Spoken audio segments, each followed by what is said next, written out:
want to make hard Sudoku easier for you, I'll show you a few tips, tricks, and strategies to help you adopt the right Sudoku mindset. Click below if you want to give this puzzle a go, and with that, it's solving time. Check out all the sixes in this puzzle. Because all these sixes and this 6 here, you can solve for 6 right away in block 3. And then with these 2 6s and the 6 here in block 9, you can solve for 6 in block 8. With these 2 6s and this 6, solve for 6 in block 7. And then with this 6 right here in block 4, with these 2 6s and these 2, you can solve for 6 in block 6. Greetings, friend. Julian Locke created this Sudoku as a variant to another puzzle I featured recently. Thank you, Julian, for submitting this to me because it is a perfect puzzle to show you how to adopt the right Sudoku mindset to make hard puzzles like this easy. Let's first see how far we can get before getting stuck. Check out the ones in this puzzle. With these 2 ones, there's only 2 places for a 1 in block 5. And so what I just did is Snyder notation. Anytime in a 3x3 block, you have 2 possibilities you can't, just mark it. And that will help us find restrictions. And if you solve one of these cells, you can solve the other right away for a 1. And then we can do a little bit more with the ones. With this one cutting across, you have Snyder ones in block 1, but these are a little bit more powerful because this is a pointing pair. Since the ones are in column 2 and they're restricted to column 2 in block 1, a 1 can't be anywhere else down the column. If you try to put a 1 here or here, no place to put a 1 in block 1. So you find this nice pointing pair restrictions. It'll restrict where the ones can be in this puzzle. Also with this one here, you might notice there's a pointing pair of ones in block 9, which allows you to only have 2 places for a 1 in block 8. So I'll make those marks and move on to the 2s. With this 2 right here, you got a nice pointing pair of 2s, which is going to be pretty powerful later in the puzzle. You will need to know and see that too. With these 2s, you have Snyder 2s right here. But what else do we have with the 2s? With this 2 and this 2 right here, you have Snyder 2s that are a pointing pair in block 6. And so you have Snyder 2s in block 3. Okay, move on to the 3s. And you'll see that the only 3 we have does create a pointing pair of 3s in block 8. Can't do anything else with those 3s. Move on to the 4s. And there's only 2 4s available in block 2. Nice. So far, you're making a couple solves, but we're not really getting too far into this puzzle just yet. There's only 1 5, nothing we can do there. We solved all of the 6s. Let's move on to the 7s. With these 2 7s and this 7, you can solve for 7 in block 6. And with these 2 7s, I got a little bonus tip for you. Nice little trick.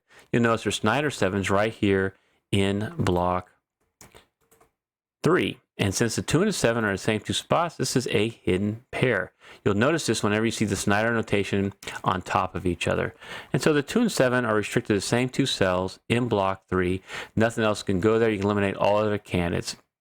Hidden pairs are very powerful, and I cover those in pointing pairs and the other popular strategies you'll find in this puzzle in my Sudoku solving guide. You want to download it from the pinned comment below, absolutely free.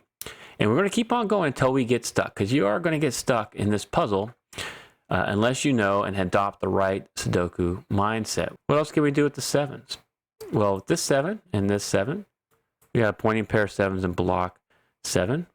So now with the pointing pair in these 7s, you can actually solve for 7 in block 8. And move on to the 8s now. With this 8 and this 8, you can solve for an 8 right here in block 5. You might have seen it right at the very beginning of the puzzle, and congratulations if you did. And then with these 8s, you can do Snyder 8s up here in block 2. You can also know with these 2 8s, you can actually solve for an 8 right there in block 9, displacing that Snyder 1. So that's how those Snyder marks work for you to get really fast solving it. And then with this 8 and these 2 8s, we can put Snyder 8s in block 7. Okay, move on to the 9s. we're going to be able to get some solving here. With these 9s, you can solve for a 9 in block 4. And then with this 9, now there's only one place for a 9 in block 7, and one place for a 9 in block 8. Nice. And with these 2 9s and this 9, solve for a 9 in block 2. And with this 9, and that nice hidden pair and these 2 9s, solve for 9 in block 3, and solve for 9 here in block 6, and finish up all of the 9s. And so far, it's not been too hard, pretty easy. We can get some more easy solves here. If you look here across row 8, you'll notice there's 7 digits filled out. Whenever you have 5 or more, I call that a heavy house, and it's worth looking at to see if you can get some naked hidden singles. We got a 1, 2, 3, 6, 7, 8, 9. We just need a 4 and a 5. You see the 5 right there, meaning this cell has to be a 4, and this cell is going to be your 5. And now with these 2 4s, you can solve for 4 here, displace that Snyder 3. Nice. And then with these 3s, you can put Snyder 3s down there in block 7. Okay, let's check out the 1s. We just solved the 1 there and this one, and the 1 in block 5. You can solve for a 1 up here, displacing that Snyder 1, solving for a 1 in block 1. And then now with this one, you end up with a pointing pair of 1s in block 4, which means the 1s are restricted to these 2 cells now in block 7. And there's something pretty cool going on here that you can deduce with the Snyder notation. Look at these 3 cells. What you'll notice is that the 1, 3, and 8 marks are just to those 3 cells. So what you actually have here is a hidden triple. The 1, 3, and 8 are limited to these 3 purple cells in block 7. But we can go a little bit further because you'll notice the 1 and 8 are restricted to those 2 cells. So this is actually a nice hidden pair of the 3s. So as soon as you displace that Snyder 3, you can solve this cell for a 3 in the corner. Bum, bum, bum. The other thing it tells you is that these can only be a 5, 7 naked pair. I thought that was pretty cool. I like when you do multiple marks there with the Snyder notation to kind of tell you what a hidden pair is, but also you can see where a hidden triple is or a solve, just like we just did. Great. All right, after solving that, we can look here in row 7. Let's just kind of fill this out. With this 5, 7 and the 3, 4, 6, 9, you have a 1, 2, 8. So that's going to be a 2, 8. And this is going to be a 1, 2, 8. And I'm doing this because we're going to get some advanced strategy here a little bit later. So you want to fill out some of these cells to see where the restrictions are. The more bivalue cells, the 2-digit cells that we fill out, the better chance we have of finding and actually using one of those strategies. So this is just going to be a 5, 8, and this is just going to be a 1, 5. And since the 5s are restricted here to row 9 and block 8, this is a claiming pair of 5s. After doing that, we can check where the 3 is, and you have a restriction of 3s in block 5. And another neat trick here, involving the 4s. So you got this 4 cutting across right here. So you have a pointing pair of 4s in block 6. No big deal. Gives you 4s restricted to columns 1 and 3 in block 3. You might notice that the 4s are also restricted to columns 1 and 3 in block 2. Whenever you see this situation, you know 4's got to be here and here, or here and here. Since they're restricted to 2 blocks, I call this a mini X-wing. And what it tells you is that the 4s cannot be in row 2 in either blocks 2 or 3. So the 4s have to be in row 2 in block 1. Otherwise, you have no place but a 4 along row 2. And since you have a 4 right here, this is going to be a claiming pair of 4. So you can eliminate a 4 from that cell by knowing that.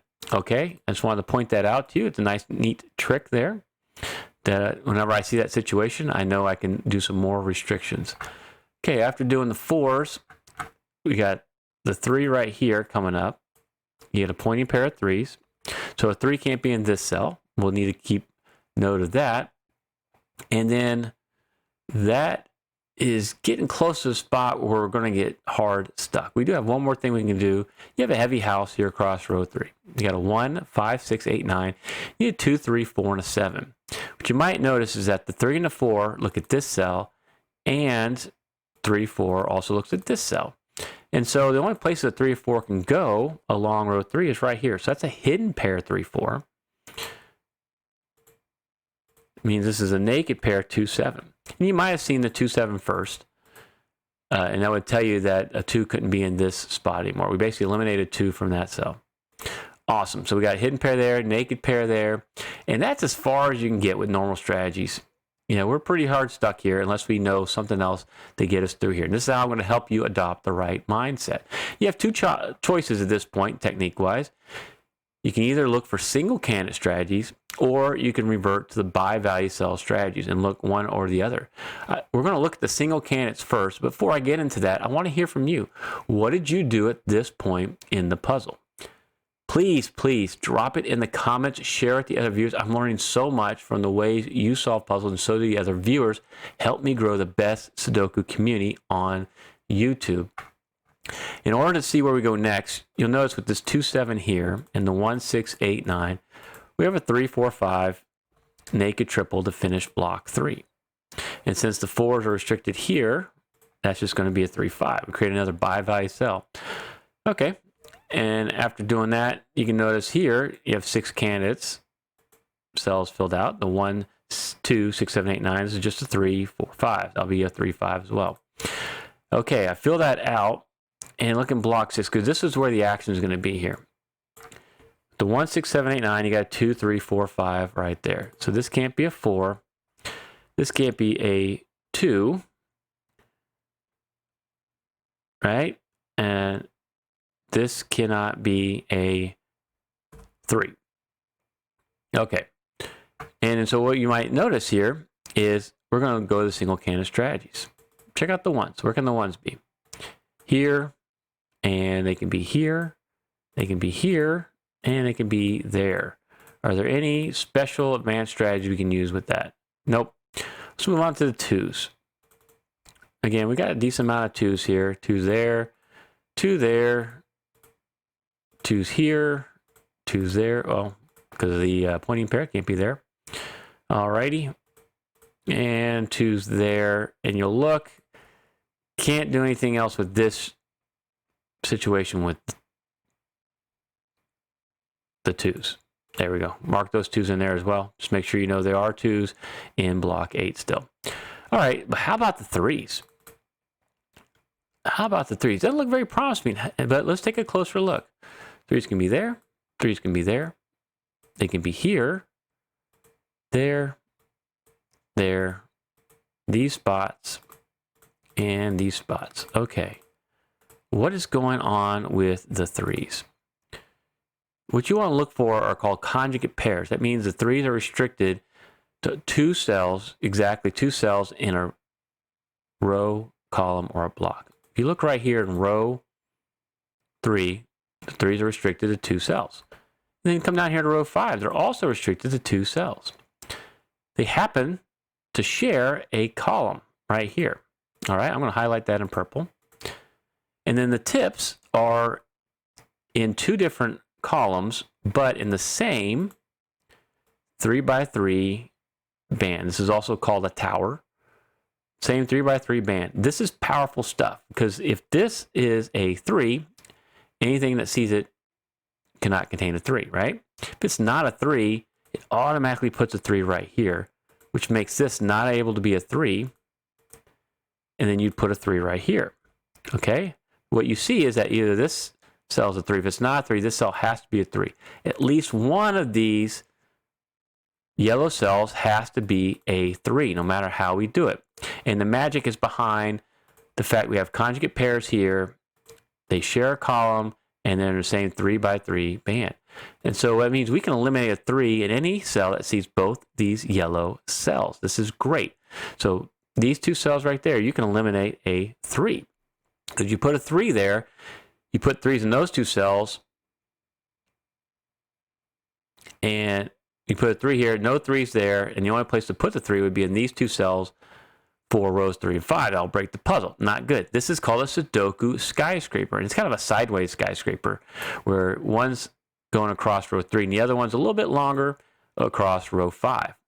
And it's very powerful because we can eliminate from multiple blocks here. And now we can do that to solve for a 5. So what does this give us? Because we just got unstuck, but we probably are going to get stuck again. I do want to see how far we can go in seeing this skyscraper. They're pretty popular. They'll show up quite a bit. And so you want to be able to find these. So what do we get done here? If you look across row 2, you have a 1, 5, 6, 8, 9. We have 2, 3, 4, 7. Well, a 3 and a 4 can't be right there. And a 2 can't be there because of this pointing pair of 2s. So this can only be a 7. Awesome. All right. And now that's a 7. This is a 2. That's a 7. That's a 2. Okay, we're getting some solving in. This is good stuff. I'll try to eliminate extra marks if I don't need it. And then with these two 7s, you can solve for a 7 right here. We can disambiguate the 5, 7 right here. Okay, getting excited. This is pretty nice. And let's kind of see how much further can we go here. You might notice that with this 5 now, the 5s are a pointing pair in block 5. And so with these two 5s, the only place to put a 5 is right there. Nice. And then you can come down and notice with this 2 that can't be a 2 anymore. We're displacing a Snyder 2. And so I can actually solve this cell for a 2. Okay, after solving this 2, there's really not much else we can do. You can make some more marking here, but it's not going to get us to a solve unless we find this next strategy that'll help you get the right mindset. And so you remember, I talked about single candidate strategies. Now it's time to start looking at these Bivalue cell strategies because these BVCs are very powerful. What's interesting here with this, the way this pattern's set up with Snyder, since the 1s are in 2 spots, the 3s are in 2 spots, the 5s are in 2 spots, and you see 2 candidates in each, you actually know these are all going to be Bivalue cells. That has to be just the 1, 3. That's just going to be the 3, 5, and that's going to be the 1, 5. Okay, so we're going to fill that out. And then also look across row 1, because we made some solves here. This can only be a 3, 4, 5, 8. And I'm going to show you a really neat shortcut. It's probably my favorite shortcut. I actually said that on the thumbnail. And we're about to do that right there. We're almost to the spot we were in the thumbnail. So that's a 5, 8, another BVC. This can't be a 4 or an 8. And this could still be a 3, 4, 5, or an 8. What I want you to notice here, you have a Bivalue cell 3, 5 right there. You have another Bivalue cell 3, 5 right here. They're in the same 3 block band, the same tower, but they're in different columns. One's here, and in different blocks. So what you want to do when you see this situation, look down here in the 3rd block in the 3rd column. You might notice there's only one candidate possible, a 3. A 5 cannot be in any of these 3 cells right here. Okay? And so what you know is, think about it. If both these were 5s, if both those cells were 5s, where would a 5 go in block 8? Wouldn't go anywhere because it can't fit in any of these 3 spots. So we know that both these cannot be a 5. One of them has to be a 3. And what we have here is the same Bivalue cells, but they're not necessarily connected by a conjugate pair of one of the candidates. It's not necessarily connected by a 3 or a 5. However, this is a Sudoku W-wing. It's called the Delta variant. And very quickly, I can spot these and kind of take a shortcut in puzzles where you may need harder strategies or even easier strategies, but you can see this very quickly. 3, 5, 3, 5, no 5 there. So what you know is one of these cells has to be a 3. And you can eliminate a 3 from any cell that sees both of those. So you can eliminate 3 from all 3 of those cells. This is beautiful stuff. You want to learn more about W-wings, check out this tutorial. And let's see how far we can get with this one. Because you learn and see this W-wing situation, you're going to solve a lot more harder puzzles, and they're going to end up being easy because it's a pretty easy pattern to spot. That's just going to be your 4. That's just going to be a 1 right now, right? We can clean up all of block 5. Looking good with this 4. 3, 4 right there. Okay. With this 5, you know, that's got to be an 8. And then with this 1, that's going to be a 5, 8, 1, 8, and 1. So we clean up everything down there. And now with this 5, that's a 3, and that's going to be your 5. Okay, so far looking good. What else can we do here? Well, let's look across here. We need a 2, 3, and a 4. All right. And I see a 2 there, a 3 there, and a 4 there. Okay, that's not too helpful. But now if we look across here, you might see with this 3, 5, that's got to be a 4. All right. And now with that 5, you can remove the 5 from right there. So this could be a 2 or a 3. That's a 1. Displace that Snyder 1. We can solve that cell for a 1. And with the 3 here, that's your 2, that's your 3, and that's going to be your 2. You can displace the Snyder 2 right there. So we're looking pretty good here. So now we can solve that for a 2. Where can a 3 go in column 3? Well, only right there where the Snyder mark was. And we know this can now be a 4. Displacing the Snyder 4. So you solve this for 4, and our last digit is a 3. Now see if you can solve the original landing strip Sudoku by using the tricks I just showed you.